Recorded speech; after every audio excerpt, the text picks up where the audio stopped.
اعوذ باللہ من الشیطان الرجیم بسم اللہ الرحمن الرحیم الحمد للہ رب العالمین والصلاة والسلام علی اشرف الانبیاء وسید المرسلین خاتم النبیین ورحمت للعالمین مولانا وسیدنا ابی القاسم محمد صلی اللہ علیہ وآلہ الطیبین الطاہرین المعصومین المنتجبین الاکرمین لا سیما علی بقیت اللہ فی الارضین ولعنت اللہ علی اعدائہم اجمعین من یوم عداوتہم الی یوم الدین اما بعد فقد قال سبحانه تبارک و تعالی فی کتابہ الکریم وہو اصدق الصادقین بسم اللہ الرحمن الرحیم یا ایہا الذین آمنوا کتب علیکم الصیام کما کتب علی الذین من قبلکم لعلکم تتقون۔ ناظرین گرامی، آج کی گفتگو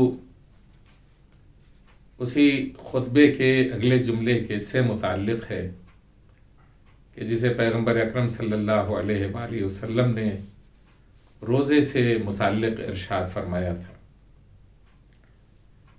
اگلا جملہ ہے وَتُوبُوا إِلَى اللَّهِ مِن ذُنُوبِكُمْ، اور اپنے گناہوں سے خدا کی طرف توبہ کرو، خدا کی بارگاہ میں توبہ کرو۔ توبہ کے معنی ہوتے ہیں واپس پلٹنا، عود کرنا۔ توبوا الی اللہ، اللہ کی طرف واپس پلٹو۔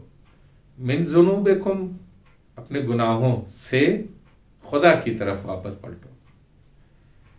وارفعوا الیہ ایدیکم بالدعاء فی اوقات صلاتکم، اور اپنے ہاتھوں کو خداوند عالم کی بارگاہ میں بلند کرو۔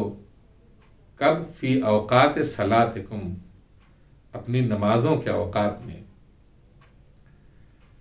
یہاں جو پہلا جملہ ہے اس پہلے جملے سے متعلق کچھ باتیں آپ کی خدمت میں عرض کرنا چاہتا ہوں۔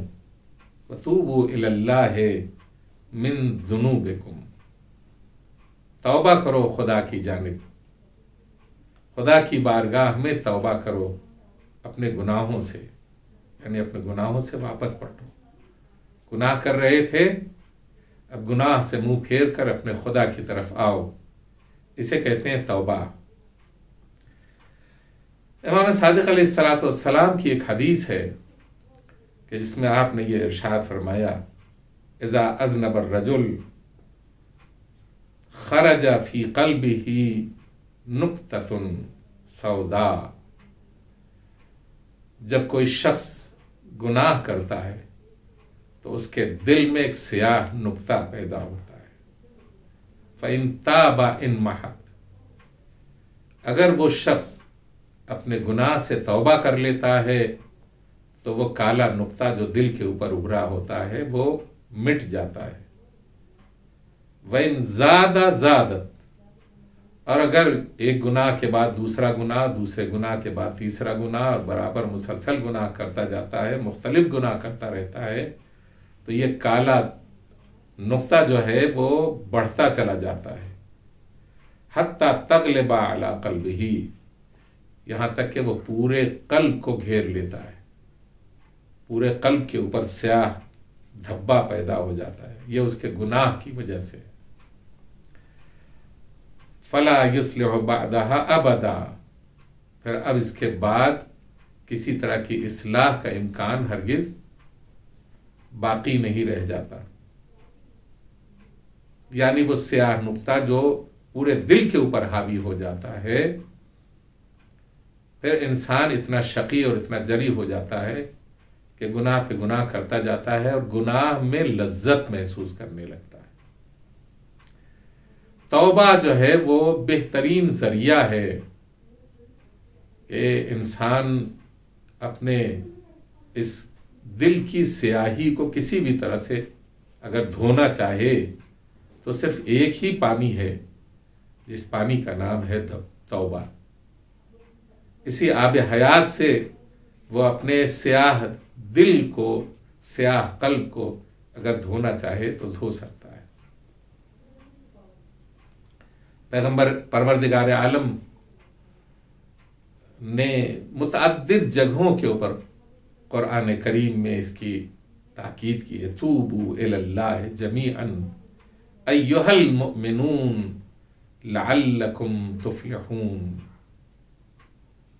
اللہ کی طرف واپس پلٹو، اے مومنو، اللہ کی طرف واپس پلٹو، یعنی توبہ کرو۔ نتیجہ کیا ہوگا؟ لعلکم تفلحون، ممکن ہے کہ تم فلاح پا جاؤ، نجات پا جاؤ۔ تو یہ توبہ ہی ایک ایسا جوہر ہے جو پروردگار عالم نے ہمیں دیا ہے۔ اور یہ کیا ہے جوہر؟ یہ ایسا جوہر ہے کہ اس توبہ کے ذریعے انسان اپنے سیاہ کارناموں کو سفید کر سکتا ہے، اپنے گناہوں کو پاک کر سکتا ہے، اپنی خرابیوں کو دور کر سکتا ہے، اپنے گناہوں سے نجات حاصل کر سکتا ہے۔ تو کتنی قیمتی چیز ہے کہ جسے توبہ کہتے ہیں۔ توبہ جو ہے اس کی ایک بہت ہی سامنے کی تعریف، بہت چھوٹی سی تعریف ہے، مولا کائنات امیر المؤمنین علی بن ابی طالب علیہ السلام نے فرمائی التوبۃ محات۔ محات، آپ یہ بلیک بورڈ کے اوپر جب کچھ چیزیں لکھی جاتی ہیں تو اس کے بعد ڈسٹر سے اسے مٹایا جاتا ہے۔ توبہ بھی دل کے اوپر لگی ہوئی سیاہی کو صاف کرنے کا ایک نسخہ ہے کہ اگر ہم اس کے ذریعے، اس توبہ کے ذریعے اپنے آپ کو پاک کرنا چاہیں تو خداوند عالم ہمیں گناہوں سے پاکیزہ کر دیتا ہے اور نجات دے دیتا ہے۔ بالتوبۃ تمحص السیئات، یہ ایک دوسرا جملہ ہے مولا کائنات علی ابن ابی طالب علیہ السلام کا، کہ توبہ کے ذریعے ہی گناہ پاک کیے جاتے ہیں، گناہ محو کیے جاتے ہیں۔ کتنی قیمتی چیز ہے توبہ کہ انسان، ظاہر ہے کہ انسان اپنی زندگی میں گناہ سے گزرتا ہے، غافل ہے، غفلت کرتا ہے، گناہ کرتا ہے، گناہ ہو جاتے ہیں۔ دو طریقے سے گناہ ہوتے ہیں، سہوی گناہ بھی ہوتے ہیں، عمدی گناہ بھی ہوتے ہیں، جان بوجھ کے کیے جاتے ہیں گناہ، بھول چوک سے کیے جاتے ہیں گناہ، لیکن اس کے باوجود خداوند عالم نے ہمیں توبہ کے ذریعے پاک کرنے کے لیے، پاک کرنے کا ایک راستہ بتایا ہے کہ اگر ہم شرمندہ ہو جائیں، ندامت کے آنسو بہائیں اور شرمندگی کا احساس کریں تو پروردگار عالم کی رحمت ہمیں گھیر لے گی اور ہم کو گناہوں کے بوجھ سے ہلکا کر دے گی، ہماری سیاہ دل کو نورانی کر دے گی۔ بہت ہی اچھا جملہ ہے کہ جو قرآن کریم نے ہمیں بتایا ہے۔ ہم یہاں اس جملے کو تاکیداً عرض کرنا چاہتے ہیں کہ توبہ ایک ایسا ہنر ہے، توبہ ایک ایسی خوبی ہے، توبہ ایک ایسا بہترین نسخہ ہے کہ جس کے لیے جو اگر کسی انسان کو حاصل کر لے، انسان تک پہنچ جائے، یا اگر کوئی انسان اس جوہر کو حاصل کر لے تو آپ سمجھتے ہیں کہ پروردگار عالم کی بارگاہ میں اس کی ویلیو کیا ہوگی، اس کی اہمیت کیا ہوگی، اس کی قدر و قیمت کیا ہوگی۔ پروردگار عالم ارشاد فرماتا ہے ان اللہ یحب التوابین، خداوند عالم توبہ کرنے والوں کو پسند کرتا ہے، دوست رکھتا ہے، چاہتا ہے۔ کن لوگوں کو چاہتا ہے؟ ان گنہگاروں کو کہ جو توبہ کرتے ہیں، جنہیں توبہ کا جوہر آ گیا ہے، جنہیں توبہ کرنے کا ہنر آ گیا ہے۔ جب وہ توبہ کرتے ہیں تو خداوند عالم انہیں پسند کرتا ہے، ان اللہ یحب التوابین و یحب المتطہرین، اور انہیں بھی پسند کرتا ہے کہ جو پاک ہوتے ہیں، پاک رہنا چاہتے ہیں، پاکیزہ کرتے ہیں اپنے آپ کو۔ تو یہ طہارت کیسی ہے؟ یہ پانی ہی کی طہارت نہیں ہے، بلکہ توبہ کا پانی جو ہے انسان کے باطن کو طیب و طاہر کرتا ہے اور پاک کرتا ہے۔ خداوند عالم نے ہمیں مایوس نہیں دیکھنا چاہا ہے۔ خداوند عالم نے ہمیں کسی موقع کے اوپر کتنے بھی گناہ کر لیے جائیں، کتنی ایسی دعائیں ہیں کہ جن دعاؤں کے سلسلے میں آپ نے پڑھا ہوگا مفاتیح میں یا دوسری جگہوں کے اوپر، کہ اس دعا کو پڑھنے والا اگر اتنے گناہ رکھتا ہو کہ جتنے درختوں کے اوپر پتے ہوتے ہیں، پوری دنیا میں درختوں کے اوپر پتے کتنے ہیں، جتنے صحرا کی ریگزار ہیں، ریت، جتنے سمندروں میں پانی ہیں ان کے قطرے، اتنے بھی گناہ اگر ہوں تو پروردگار عالم اس دعا کی برکت سے ان سارے گناہوں کو محو کر دے گا۔ کتنی ایسی دعائیں ہیں جو مفاتیح میں لکھی ہوئی ہیں۔ اس زمانے میں بھی ماہ مبارک رمضان میں اللہم رب شہر رمضان الذی انزلت فیہ القرآن وافترضت علی عبادک فیہ الصیام صلی علی محمد وآل محمد وارزقنی حج بیتک الحرام فی عامی ھذا وفی کل عام واغفر لی تلک الذنوب العظام فإنه لا يغفرها غیرک یا رحمن یا علام۔ اللہم رب شہر رمضان، اے پالنے والے ماہ مبارک کے رب، الذی انزلت فیہ القرآن، وہ رب کہ جس نے اس مہینے میں قرآن کریم کو نازل کیا، وافترضت علی عبادک فیہ الصیام، اور اس مہینے میں اس ماہ مبارک میں تو نے اپنے بندوں کے اوپر روزے واجب کیے۔ صلی علی محمد و آل محمد، محمد و آل محمد علیہ السلام کے اوپر درود بھیج۔ وارزقنی حج بیتک الحرام فی عامی ھذا وفی کل عام، اور ایک عجیب و غریب دعا ہم سے مانگی گئی ہے۔ ہم اپنی جگہ کے اوپر بیٹھے ہوئے ہیں، خدا سے دعا کر رہے ہیں، وارزقنی حج بیتک الحرام، پالنے والے ہمیں حج کی سعادت رزق کے طور کے اوپر نصیب کر دے، فی عامی ھذا، اسی سال، وفی کل عام، اور ہر سال ہمیں حج کی سعادت نصیب فرما۔ آیا ممکن ہے؟ اگر اس سال کی سعادت مل بھی جائے تو ہر سال کی سعادت کیسے ملے گی؟ آیا خداوند عالم ہم سے یہ جھوٹ کہلا رہا ہے، یا پروردگار عالم یہ چاہتا ہے کہ ہم تمنا کریں؟ خود اس تمنا کی تکمیل میں پروردگار عالم حج کی عبادت کا ثواب ہمارے نامہ اعمال میں لکھے گا۔ وارزقنی حج بیتک الحرام فی عامی ھذا وفی کل عام، اس سال اور ہر سال ہمیں حج کی سعادت نصیب فرما۔ واغفر لی تلک الذنوب العظام، اور ہمارے تمام بڑے بڑے گناہوں کو، عظام عظیم کی جمع ہے، تلک الذنوب العظام، ہمارے بہت بڑے بڑے گناہوں کو بخش دے اور معاف کر دے۔ فإنہ لا یغفرها غیرک یا رحمن یا علام، اس لیے کہ ان بڑے گناہوں کو، ان عظیم گناہوں کو، چاہے وہ چھوٹے گناہ ہوں چاہے وہ بڑے گناہ ہوں، تیرے علاوہ کوئی اور بخشنے اور معاف کرنے والا نہیں ہے، تیرے علاوہ کوئی اور بخشنے والا نہیں ہے۔ اس کے ذیل میں معصوم نے یہ لکھا ہے کہ یہ چھوٹی سی اور مختصر سی دعا، اس کے حسنات یہ ہے کہ اگر کوئی ماہ مبارک رمضان میں اس دعا کی تلاوت کرے تو خداوند عالم ریت کے صحراؤں کے برابر اگر گناہ کسی بندے کے ہوں گے، اور دریا کے قطروں کے برابر اگر کوئی گنہگار ہوگا، اور درختوں کے پتوں کے برابر بھی اگر کوئی گناہ رکھتا ہوگا، تو خداوند عالم اپنے فضل سے ان تمام گناہوں کو بخش دے گا۔ دعا ہے یہ، توبہ ہے، توبہ، واغفر لی تلک الذنوب العظام، توبہ کیجیے، جس قدر توبہ کیجیے گا خداوند عالم آپ کی گناہوں کو بخشے گا، جس قدر توبہ کیجیے گا اسی قدر خداوند عالم آپ کو محبوب رکھے گا۔ ان اللہ یحب التوابین ویحب المتطہرین، خداوند عالم توبہ کرنے والوں کو اور اپنے آپ کو پاک و پاکیزہ رکھنے والوں کو پسند کرتا ہے اور دوست رکھتا ہے۔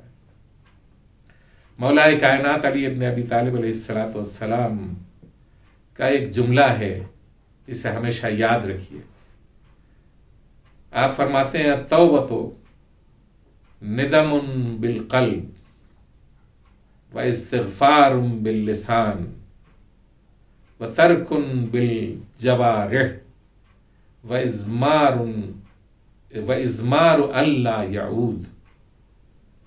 توبہ کی تعریف کے طور کے اوپر فرماتے ہیں کہ توبہ دل سے نادم ہونے کا نام ہے، توبہ دل سے شرمندہ ہونے کا نام ہے، واستغفار باللسان، اور زبان کے ذریعے استغفار کرنے کا نام ہے، وترک بالجوارح، اور اپنے ہاتھ پاؤں سے جو گناہ کر رہا ہے ان ہاتھ پاؤں کو ان گناہوں سے روکنے کا نام ہے، اپنی آنکھوں کو، اپنے کانوں کو، اپنے ہاتھوں کو، اپنے قدموں کو، اپنے دل کو اگر ان سے گناہ کرا رہا ہے تو ان اعضاء اور جوارح کو روکے کہ وہ گناہ نہ کرے۔ ترکم بالجوارح وازمار اللہ یعود، اور یہ عزم کرے، یہ جزم کرے، یہ فیصلہ کرے کہ اب دوبارہ اس کی تکرار نہیں کروں گا، جو گناہ کر رہا تھا اب دوبارہ اسے نہیں کروں گا، اس کی تکرار نہیں کروں گا۔ یہ مولا کائنات علی ابن ابی طالب علیہ السلام کا ارشاد گرامی تھا۔ ایک آخری حدیث آپ کی خدمت میں توبہ سے متعلق بیان کر کے اپنی گفتگو کو آگے بڑھانا چاہتا ہوں۔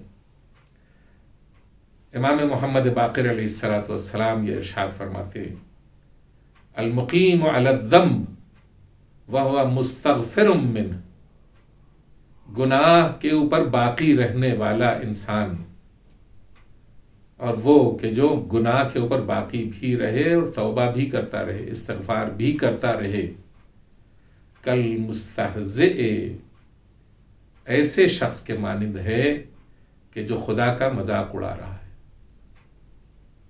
گناہ بھی کر رہا ہے، گناہ سے توبہ بھی کر رہا ہے، پھر گناہ کر رہا ہے، پھر گناہ سے توبہ کر رہا ہے۔ یہ شخص ایسا ہے کہ جو خدا کا مذاق اڑاتا ہے۔ ہمیں کوشش یہ کرنی چاہیے کہ اگر ہم توبہ کریں تو امیر المومنین کے ارشاد گرامی کے مطابق نادم پہلے نادم ہو جائیں، پہلے نادم ہو جائیں، دل سے ندامت کریں کا احساس کریں، دل سے شرمندگی کا احساس کریں، اور اپنی زبان سے استغفار کرتے رہیں کہ ہم سے یہ گناہ ہو گیا ہے، ہم توبہ کرتے ہیں، اور اپنے اعضاء اور جوارح سے یہ گناہ انجام نہ دیں اور یہ فیصلہ کریں کہ اب اس کے بعد دوبارہ ہم یہ کام نہیں کریں گے اور تکرار نہیں کریں گے۔ امید ہے کہ یہ جو جملہ ہے وَتُوبُوا إِلَى اللَّهِ مِن ذُنُوبِكُمْ، ماہ مبارک میں خداوند عالم ہمیں قوت اور توانائی عطا کرے کہ ہم اس ماہ مبارک میں اپنے گناہوں سے اپنے آپ کو روکیں اور خدا کی طرف رجوع کرنے کی کوشش کریں، خدا کی طرف بڑھنے کی کوشش کریں۔ جس قدر ہم خدا کی طرف بڑھیں گے اسی قدر خداوند عالم ہمیں پاک و پاکیزہ کرے گا، اور اسی قدر خداوند عالم ہمیں پسند کرے گا۔ اس کے بعد یہ جملہ ہے وَارْفَعُوا إِلَيْهِ أَيْدِيَكُمْ بِالدُّعَاءِ، اور اپنے ہاتھوں کو خداوند عالم کی بارگاہ میں فی اوقات صلاتکم، نماز کے اوقات میں کیا کرو؟ اپنے ہاتھوں کو خداوند عالم کی بارگاہ میں دعا کے لیے بلند کرو۔ دعا کے معنی کیا ہوتے ہیں؟ پکارنے کے ہیں۔ دعا یعنی خدا کو پکارنا، خداوند عالم کو پکارنا. انسان واقعی تنہا ہے. وہ لوگوں کے درمیان آ کر کے یہ احساس کرتا ہے کہ ہم جو ہے لوگوں کی بھیڑ کے اندر ہیں. لیکن آپ نے دیکھا ہوگا کہ اکثر بھیڑ میں رہنے والا بھی آدمی بھی اپنے آپ کو ایسا محروم محسوس کرتا ہے کہ کوئی بھی اس کی ضرورت کو پورا کرنے والا نہیں ہوتا, کوئی بھی اس کی خواہش پوری کرنے والا نہیں ہوتا. حتیٰ لوگ کھاتے پیتے بھی رہتے ہیں, کسی کو کے کان کے اوپر جوں نہیں رینگتی کہ یہ بھوکا پڑا ہوا ہے انسان. مجمع کے اندر ہے, کون ہے جو انسان کو ہر حال میں اس کے قریب ہے اور اس کی آواز کو سنتا ہے؟ کون ہے سوائے خدائے وحدہ لا شریک کے؟ کوئی اور ہے؟ خداوند عالم ایسے انسان کی دعا سنتا ہے کہ جو یہ محسوس کرتا ہے کہ اب اس کے بعد جو ہے وہ کہیں کوئی آواز پہنچنے والی نہیں ہے. لیکن اسے یقین ہوتا ہے کہ ہم یہاں پر بھی اگر ہیں تو خدا بھی موجود ہے, اگر ہم یہاں پر بھی ہیں تو خدا بھی موجود ہے اور وہ ہماری آواز سننے والا ہے. آپ نے سنا ہوگا جناب یونس اپنی قوم کو چھوڑ کر کے چلے گئے تھے. خداوند عالم نے اس ترک اولا کی وجہ سے جب وہ کشتی میں سوار تھے, کشتی کو بھنور میں ڈال دیا پروردگار عالم نے, اور پھر وہاں قرآن اندازی ہوئی. اور واقعہ پورا نہیں پڑھنا چاہتا ہوں. جناب یونس کو کشتی والوں نے سمندر میں ڈال دیا, اور تو اور بیچ سمندر میں جناب یونس کو کشتی سے باہر ڈال دیا گیا, پھینک دیا گیا, اور ایک بڑی سی مچھلی نے جناب یونس کو نگل لیا. اور نگلنے کے بعد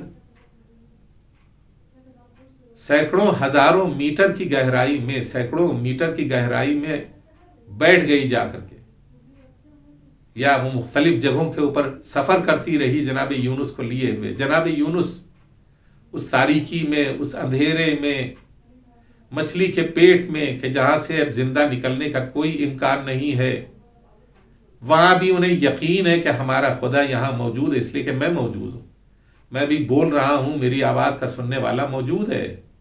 لہذا فنادا فی الظلمات, جناب یونس نے وہاں سے ان تاریکیوں سے اپنے پروردگار کو آواز دی. فنادا فی الظلمات اللہ الہ الا انت سبحانک انی کنت من الظالمین. اے معبود, لا الہ الا انت, تیرے علاوہ کوئی اور پروردگار نہیں ہے. انی کنت من الظالمین, بلا شبہ میں نے خود اپنے نفس کے اوپر اور اپنے آپ پہ ظلم کیا ہے. انی کنت من الظالمین فاستجبنا لہ. دیکھیں آپ یہ سوچئے کہ کوئی آدمی سمندر میں گر جائے تو اس کے بچنے کا کوئی امکان نہیں. اب اگر سمندر سے کوئی مچھلی اسے نگل جائے اور وہ اس کے پیٹ میں چلا جائے تو کیا بچنے کا امکان ہو سکتا ہے؟ لیکن وہاں بھی دعا کرنے والے نے دعا کی, اور دعا کو قبول کرنے والے نے دعا کو قبول کیا. ہم کبھی کبھی یہ سوچتے ہیں کہ ہماری کوتاہیاں ہیں, ہم ٹیڑھے سیدھے کھانے کھاتے ہیں, حرام حلال کا لحاظ نہیں کرتے ہیں, ہم جو ہے دوسروں کے اوپر ظلم کرتے ہیں, دوسروں کا حق مارتے ہیں, اور اس کے بعد پھر جو ہے وہ خدا کی بارگاہ میں اپنے ہاتھوں کو بلند کرتے ہیں. ہمارے ہاتھ جو ہے وہ بلند تو ہو سکتے ہیں, لیکن یہ دعا خدا کی بارگاہ تک نہیں پہنچ سکتی. لیکن اگر دل پاکیزہ ہو, ایمان ہو دل کے اندر, خدا کا خوف دل میں ہو, تو سمندر کی گہرائی میں, مچھلی کے پیٹ کے اندر بھی اگر کوئی بندہ خداوند عالم سے اپنی نجات کے لیے دعا مانگتا ہے تو خداوند عالم جناب یونس جیسے بندے کو بھی نجات دے سکتا ہے, ہم کو بھی نجات دے سکتا ہے. فاستجبنا لہ ونجیناہ من الغم وکذالک ننجی المؤمنین. تو اب اس کے اندر کیا ہے؟ قرآن مجید یہ فرماتا ہے کہ ہم نے یونس کی دعا قبول کر لی. فاستجبنا لہ ونجیناہ من الغم, اور انہیں ان کی مشکل سے نجات دے دی. کیا ہوا؟ مچھلی نے کنارے آ کر کے جناب یونس کو نگل دیا, اور آپ کی جسم میں جان باقی تھی. پروردگار عالم نے آپ کے وجود کے اوپر آپ کے جسم کے اوپر کدو کا ایک درخت اگا دیا کہ اسی کے سائے میں رہتے تھے اور اسی کے پھل کو کھاتے تھے اور صحتیاب ہو گئے. وَنَجَّيْنَاهُ مِنَ الْغَمِّ وَكَذَلِكَ نُنْجِي الْمُؤْمِنِينَ. اور اس میں استمرار کا صیغہ ہے کہ اس میں ارشاد ہوتا ہے کہ اسی طرح ہم مؤمنین کو نجات عطا کرتے رہتے ہیں. یہ قرآن ہے. ہم اسی طرح مومنین کو بھی نجات عطا کرتے رہتے ہیں، ان کی مشکلوں میں، ان کی پریشانیوں میں نجات دیتے رہتے ہیں.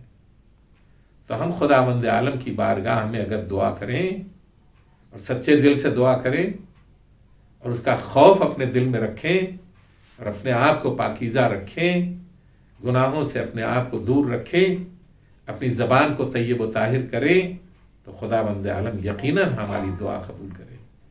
ایک سادہ سا نسخہ اس زمانے میں جو ہم سے بتایا جاتا ہے اور احادیث اور روایات کی روشنی میں ہے، اور وہ یہ کہ خداوند عالم دوسروں کے حق میں کی جانے والی دعاؤں کو جو ہم کرتے ہیں دوسروں کے لیے، ان دعاؤں کو رد نہیں کرتا. کیوں؟ اس لیے کہ وہ ہماری تو دعا ہے لیکن ہماری اپنے لیے دعا نہیں، دوسروں کے لیے دعا ہے. جو دوسروں کے لیے کی جانے والی دعا ہوتی ہے اسے رد نہیں کرتا. تو اب ایک ترکیب ہم کو آ گئی. ہم اپنے عزیزوں اور قریب سے یہ کہتے ہیں اور ہمیں کہنا چاہیے آپ ہمارے لیے دعا کیجئے، ہم آپ کے لیے دعا کرتے ہیں، تاکہ کم از کم پروردگار عالم آپ کے منہ سے ہماری دعا سن لے اور ہمارے منہ سے آپ کی دعا سن لے. غور کرنے کی بات ہے کہ یہ دعا جو ہے یعنی پکارنے کا مطلب کیا ہے؟ ہمارا رشتہ ہمارے پروردگار سے جڑ گیا، ہمارا تعلق ہمارے پروردگار سے جڑ گیا. کتنی محبوب اور کتنی پسندیدہ چیز ہے. اس سے کتنا لذت محسوس کرنی چاہیے کہ ہم اپنے اللہ سے جڑ گئے، ہم اپنے معبود سے جڑ گئے ہیں، دعا کر رہے ہیں، ہم اپنے پروردگار سے جڑے ہوئے ہیں. اے میرے اللہ، آپ حتیٰ مستحبی نمازوں میں اگر آپ قنوت کے لیے ہاتھ اٹھائیے اور آپ مستحبی نماز ادا کریں، واجب نماز کی بات نہیں کر رہا ہوں، مستحبی نماز ادا کر رہے ہیں اور آپ اپنی زبان میں دعا کرنا چاہیں، اس لیے کہ انسان جب اپنی زبان میں دعا کرتا ہے تو جذبات اس کے امڈ آتے ہیں، اس کے آنسو نکلنے لگتے ہیں، وہ اپنے دل کی بات کہتا ہے. تو آپ کو اجازت ہے کہ آپ اپنی زبان میں بھی قنوت میں دعا کریں، اپنی زبان میں دعا کریں، جیسے جس لہجے سے دعا کرنا چاہیں وہ آپ دعا کریں اپنی زبان میں. مستحبی نماز کی بات کر رہا ہوں، واجبی نماز کی بات نہیں کر رہا ہوں. نماز کی خاتمے کے بعد اپنی زبان میں جس طرح سے بھی آپ دعا کرنا چاہیں، اپنے معبود سے آپ جڑے ہوئے ہیں، اور جو اپنے معبود سے جڑا ہوا ہوتا ہے وہ کبھی محروم نہیں ہوتا، وہ کبھی ناتواں نہیں ہوتا، کمزور نہیں ہوتا. خدا سے جڑا ہوا ہے، جو خدا سے جڑا ہوا ہوتا ہے وہ قوی ہوتا ہے. اور اگر بظاہر اس کی دعا اس وقت قبول نہیں ہو رہی ہے تو اسے اس کا اعتماد اور اطمینان تو ہے کہ یہ ایک نسخہ میرے پاس ہے کہ میں اپنا دل ہلکا کرنے کے لیے اپنے معبود سے اپنی شکایت کرتا ہوں. کتنی ایسی عورتیں ہوتی ہیں، کتنے ایسے مرد ہوتے ہیں کہ جو ایک دوسرے کے پاس جاتے ہیں اور اپنا دل ہلکا کرنے کے لیے باتیں کرتے ہیں. بھئی کیا بتائیں، یہ مشکل ہمارے پیش آ گئی اور یہ ہو گیا اور وہ ہو گیا. عورتیں آپس میں بیٹھ کر کے باتیں کرتی ہیں، مرد آپس میں بیٹھ کر کے باتیں کرتے ہیں. جب باتیں کر لیتے ہیں تو ایک دوسرے کا دل ہلکا ہو جاتا ہے کہ کسی نے سنا تو اس سے بہتر کون سا نسخہ ہوگا کہ ہم خدا کو اپنے ایسا بنا لیں، یا ہم خدا سے مل بیٹھ کر کے یہ باتیں کریں. پالنے والے، یہ مشکل میری ہے، یہ پریشانی میری ہے، یہ دشواری میری ہے، تو جانتا ہے کہ کب میری یہ دشواری پوری ہوگی. ممکن ہے کہ تیری حکمت میں یہ نہ ہو اور تو یہ سمجھتا ہے کہ میرے لیے یہ مناسب نہ ہو کہ اس وقت میری یہ ضرورت پوری نہ ہو سکے، لیکن تو سن تو رہا ہے، تو سن رہا ہے، میرا دل ہلکا ہو رہا ہے. تو سن رہا ہے، میرا دل ہلکا ہو رہا ہے، میرا غم ہلکا ہو رہا ہے، میری پریشانی ہلکی ہو رہی ہے. اگر صرف اسی نسخے کو اپنایا جائے تو کتنا بڑا کام، کتنا دل کا ہلکا پن ہمیں محسوس ہو کہ ہم اپنے معبود سے ہر روز باتیں کرتے ہیں، ہر روز اپنا دکھ بیان کرتے ہیں. یہ ہے دعا. تو اب اگر ہم اس طرح سے اپنے معبود سے باتیں کریں اور دعا کریں اور پکاریں اپنے معبود کو، وقت میں گنجائش نہیں رہ گئی کہ اب اس سے زیادہ آپ کی خدمت میں کچھ اور باتیں کروں. امام جعفر صادق علیہ السلام کی ایک حدیث ہے، پیغمبر کی حدیث پہلے سنائے دیتا ہوں. قال رسول اللہ صلی اللہ علیہ وآلہ وسلم الا ادلکم علی سلاح ینجیکم من اعدائکم ویضر ارزاقکم، کیا میں ایسی چیز تمہیں نہ بتا دوں، ایسا اسلحہ تمہیں نہ دے دوں کہ جو تمہیں تمہارے دشمن سے نجات دے دے اور تمہارے رزق میں اضافہ کر دے؟ سب نے مل کر کے کہا قالو بلا یا رسول اللہ، ہاں اے رسول خدا، ہم تو یہی چاہتے ہیں کہ ہمیں دشمن سے بھی نجات مل جائے، ہمارا رزق بھی بڑھ جائے. قال تدعون ربکم باللیل والنہار فإن صلاح المؤمن الدعاء، دعا کرو دن کے روشنی میں بھی اور رات کی تاریکی میں بھی اپنے معبود سے دعا کرو، اس لیے کہ مومن کا اسلحہ کیا ہے؟ دعا ہے. صلاح المؤمن الدعاء، مومن کا اسلحہ دعا ہے. امام جعفر صادق علیہ السلام فرماتے ہیں ان الدعاء انفذ من سلاح الحدید، تلوار، تیر، شمشیر، گولیاں، اس سے زیادہ نفوذ کرنے والی، گہرائی میں اترنے والی چیز جو ہے اسے کہتے ہیں دعا. اس سے زیادہ نفوذ کرنے والی. کتنا لطیف انداز ہے ہمارے اور آپ کے مولا امام حسین علیہ السلام کا. آپ کو زخم لگ رہے ہیں، آپ زخموں سے چور ہو گئے ہیں، نڈھال ہیں، پیاس کی شدت بھی ہے، زخموں کی شدت بھی ہے، خون پورے بدن سے جاری ہے، گھوڑے کے اوپر ڈگمگا رہے ہیں اور پشت فرس سے زمین کی طرف آ رہے ہیں. تو فرماتے ہیں بسم اللہ وباللہ وفی سبیل اللہ وعلی ملت رسول اللہ، پالنے والے میں تیری طرف آ رہا ہوں. اور اس کے بعد فرماتے الہی قد وفیت بعہدی اوف بعہدک، پالنے والے میں نے اپنے وعدے کو پورا کیا، تو اپنے وعدے کو پورا کر. حسین جلتی ہوئی ریت کے اوپر گرے ہوئے خدا کی بارگاہ میں دعا کر رہے ہیں اور آپ کے سوکھے گلے کے اوپر خنجر چل رہا ہے، اور خنجر کی روانی کے ساتھ ساتھ زبان مبارک سے خداوند عالم کی حمد و ثنا جاری ہے. کوئی سوچ سکتا ہے کہ ایسے عالم میں بھی کوئی دعا کرے گا، لیکن حسین دعا کر رہے ہیں اے میرے معبود، میرے نانا کی امت کی بخشش، اے میرے معبود میرے نانا کی شفاعت، اے میرے معبود میرے نانا کی امت کے مومنوں کو نجات. پروردگارہ بحق محمد و آل محمد ہم سب کو بحق سید الشہداء امام حسین علیہ السلام کی حیات اور ان کی شہادت کے طفیل ہماری دعاؤں کو قبول فرما. صرف حسین کی دعا نہیں ہے بلکہ زینب کی دعا بھی اس میں ہے، بلکہ سکینہ کی دعا بھی اس میں ہے.